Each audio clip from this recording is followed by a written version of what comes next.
who've seen him stand silently next to his attorney for the past 5 years.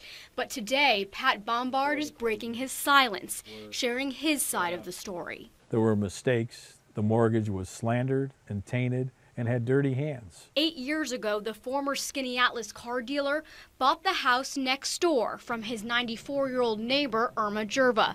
He promised to pay off her mortgage if he could grow his business on her land while she lived in her home. She was getting paid monthly to her trust, and I did a good job of doing that. When Wilbur Bank went out of business and sold off the mortgage, that's when the problem started.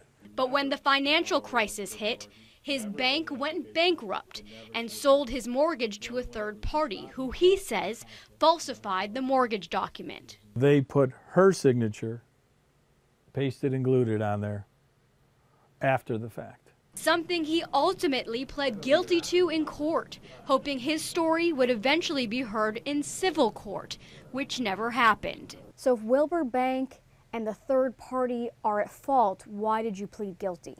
They thought in the best interest of putting Mrs. Jerva through a long trial in a process at her age wasn't the right thing to do. And I felt that it wasn't the right thing to do because she was a victim as well as I am. And you're innocent till proven guilty. So in criminal court, because I agreed to one thing, I didn't know that that could be used in civil court against me, or I would have definitely said no.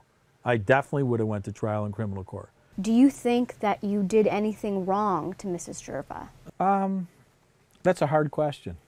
And I really can say that I didn't do any harm. I got caught up in a bad situation that was out of my control. After spending 3 months in jail and finally paying Jerva back in full, Bombard is looking for a clean start. Reporting from Skaneateles, I'm Dora Scheidel.